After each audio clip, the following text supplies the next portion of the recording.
ಕನ್ನಡಕ್ಕೆ ಅವಮಾನ ಮಾಡಿದ್ದ ಕಮಲ್ ಹಾಸನ್ ಹೊಸ ಸಿನಿಮಾದ ಕುರಿತು ಒಂದು ಬ್ರೇಕಿಂಗ್ ಅಪ್ಡೇಟ್ಸ್ ಲಭ್ಯವಾಗ್ತಾ ಇದೆ. ಕಮಲ್ ಹಾಸನ್ ನಿರ್ಮಿಸಿದ ಅಥವಾ ಕಮಲ್ ಹಾಸನ್ ನಟನೆ ಮಾಡಿರುವಂತಹ ಹೊಸ ಸಿನಿಮಾದ ಕುರಿತು ಬ್ರೇಕಿಂಗ್ ಅಪ್ಡೇಟ್ಸ್ ಇದು.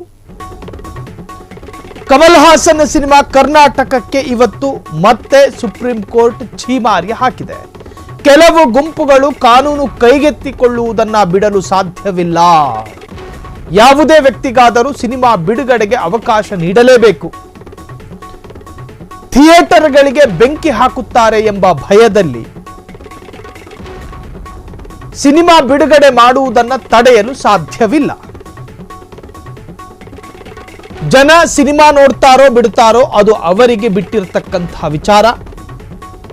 ಸಿನಿಮಾ ನೋಡಿ ಎಂದು ನಾವು ಸೂಚನೆಯನ್ನ ಕೊಡೋದಿಲ್ಲ ಅಥವಾ ಕೊಡ್ತಾ ಇಲ್ಲ. ಆದರೆ ಸಿನಿಮಾ ಬಿಡುಗಡೆ ಆಗಲೇಬೇಕು, ಅದಕ್ಕ್ಯಾವ ತಡೆಯೂ ಇಲ್ಲ. ಈ ಬಗ್ಗೆ ನಾಳೆಯೇ ಕರ್ನಾಟಕ ಸರ್ಕಾರ ಪ್ರತಿಕ್ರಿಯೆ ಸಲ್ಲಿಸಬೇಕಾಗಿದೆ. ನಾವು ಗುರುವಾರ ಮತ್ತೆ ಈ ಪ್ರಕರಣ ವಿಚಾರಣೆಯನ್ನು ನಡೆಸ್ತೇವೆ. ಕರ್ನಾಟಕ ಹೈಕೋರ್ಟ್ನಲ್ಲಿರುವ ರಿಟ್ ಅರ್ಜಿಯನ್ನ ಸುಪ್ರೀಂ ಕೋರ್ಟ್ ವರ್ಗಾವಣೆ ಮಾಡಬೇಕು. ಇದಕ್ಕೆ ಆಕ್ಷೇಪಣೆಗಳಿದ್ದರೆ ಕರ್ನಾಟಕ ಸರ್ಕಾರ ಸಲ್ಲಿಸಬಹುದು. ಇವತ್ತು ಸುಪ್ರೀಂ ಕೋರ್ಟ್ನಲ್ಲಿ ನಡೆದಂತಹ ವಿಚಾರಣೆ, ಆ ವಿಚಾರಣೆಗೆ ಸಂಬಂಧಪಟ್ಟ ಹಾಗೆ ಸುಪ್ರೀಂ ಕೋರ್ಟ್ನ ನ್ಯಾಯಮೂರ್ತಿ ಉಜ್ಜಲ್ ಬುಯಾನ್, ನ್ಯಾಯಮೂರ್ತಿ ಮನಮೋಹನ್ ಪೀಠದಿಂದ ಆದೇಶ. ಕರ್ನಾಟಕ ಹೈಕೋರ್ಟ್ನಲ್ಲಿ ನಡೆಯುತ್ತಿರತಕ್ಕಂತಹ ವಿಚಾರಣೆ ಇದು. ಕಮಲ್ ಹಾಸನ್ಗೆ ಸಂಬಂಧಪಟ್ಟ ಅತಿ ದೊಡ್ಡ ಸುದ್ದಿ. ಥಗ್ ಲೈಫ್ ಸಿನಿಮಾ ಸಂಬಂಧ ನಡೆಯುತ್ತಿದ್ದ ವಿಚಾರಣೆ, ಆ ವಿಚಾರಣೆಯ ಆ ಅರ್ಜಿಯನ್ನ ತನ್ನ ಪೀಠಕ್ಕೆ ವರ್ಗಾಯಿಸಿಕೊಂಡಂತಹ supreme court. Kamal Haasan cinema ಕರ್ನಾಟಕಕ್ಕೆ ಇವತ್ತು ಮತ್ತೆ ಸುಪ್ರೀಂ ಕೋರ್ಟ್ ಛೀಮಾರಿ. ಕೆಲವು ಗುಂಪುಗಳು ಕಾನೂನು ಕೈಗೆತ್ತಿಕೊಳ್ಳುವುದನ್ನು ಬಿಡಲು ಸಾಧ್ಯವಿಲ್ಲ. ಯಾವುದೇ ವ್ಯಕ್ತಿಗಾದರೂ ಸಿನಿಮಾ ಬಿಡುಗಡೆಗೆ ಅವಕಾಶ ನೀಡಲೇಬೇಕು. ಕಮಲ್ ಹಾಸನ್ ಅವರ ಥಗ್ ಲೈಫ್ ಸಿನಿಮಾ ಈಗಾಗಲೇ ತೋಪೆದ್ದು ನಾರ್ತಾ ಇದೆ ಅನ್ನೋ ಮಾಹಿತಿಯ ನಟ್ಟ ನಡುವೆ ಆ ಸಿನಿಮಾ ಕರ್ನಾಟಕದಲ್ಲಿ ಬಿಡುಗಡೆಯಾಗಬಾರದು ಎನ್ನುವಂತಹದ್ದು ಕನ್ನಡ ಪರ ಹೋರಾಟಗಾರರ ಅಪೇಕ್ಷೆ ಮತ್ತು ಬೇಡಿಕೆಯಾಗಿತ್ತು.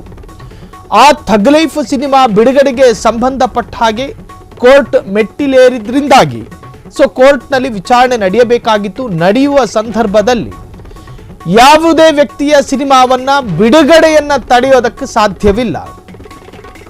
ಸಿನಿಮಾ ಬಿಡುಗಡೆಯಾಗಿ ಥಿಯೇಟರ್ನಲ್ಲಿ ಸಿನಿಮಾ ಪ್ಲೇ ಆದಾಗ ಥಿಯೇಟರ್ ಮುಂಭಾಗ ಬೆಂಕಿ ಹಾಕುವುದನ್ನ ಭಯಪಟ್ಟು ಸಿನಿಮಾವನ್ನ ತಡೆಯೋದಕ್ಕೆ ಸಾಧ್ಯ ಇಲ್ಲ. ಇದು ಥಗ್ ಲೈಫ್ ಸಿನಿಮಾಗೆ ಸಂಬಂಧಪಟ್ಟ ಹಾಗಿನ ಅತಿ ದೊಡ್ಡ ಸುದ್ದಿ.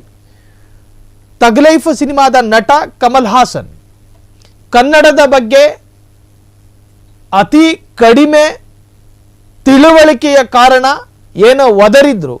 ಆ ಒದರಿದ ಅಷ್ಟು ವಿಚಾರಗಳು ಕನ್ನಡಿಗರ ಭಾವನೆಗೆ ಧಕ್ಕೆ ತಂದಿತ್ತು. ಕನ್ನಡಿಗರು ಆಕ್ರೋಶವನ್ನು ವ್ಯಕ್ತಪಡಿಸಿದ್ರು. ಅದಾದ ನಂತರ ಅದಕ್ಕೆ ತಕ್ಕನಾಗಿನ ಫಲವನ್ನು ಕೂಡ ಅನುಭವಿಸಿದ್ರು. ಘನ ನ್ಯಾಯಾಲಯವು ತಕ್ಷಣವೇ ಕ್ಷಮೆ ಕೇಳಬೇಕು, ಇದು ಬಾಯಿಗೆ ಬಂದ ಹಾಗೆ ಮಾತನಾಡಲು ಇರುವಂತಹ ವಿಚಾರ ಅಲ್ಲ ಅಂತ ಹೇಳಿತ್ತು. ಕಮಲ್ ಹಾಸನ್ರಿಗೆ ಮುಟ್ಟಿದ್ದೆಲ್ಲವೂ ಚಿನ್ನ ಅನ್ನೋ ಭಾವನೆ ಈಗ ಹೊರಟೋಗಿದೆ.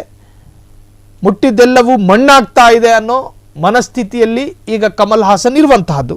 ಇದು ಕಮಲ್ ಹಾಸನ್ರ ಹೊಸ ಸಿನಿಮಾಗೆ ಸಂಬಂಧಪಟ್ಟ ಮಾಹಿತಿಯನ್ನ ಇವರೆಗೂ ಗಮನಿಸ್ತಾ ಇದ್ರಿ. ಕ್ಷಣ ಕ್ಷಣದ ಸುದ್ದಿಗಳಿಗಾಗಿ ಫ್ರೀಡಂ ಟಿವಿ ಸಬ್ಸ್ಕ್ರೈಬ್ ಮಾಡಿ, ಲೈಕ್ ಮಾಡಿ ಹಾಗೂ ಫಾಲೋ ಮಾಡಿ. ಹೊಸ ಸುದ್ದಿಗಳ ನೋಟಿಫಿಕೇಶನ್ಗಾಗಿ ಬೆಲ್ ಐಕಾನ್ ಮೇಲೆ ಕ್ಲಿಕ್ ಮಾಡಿ.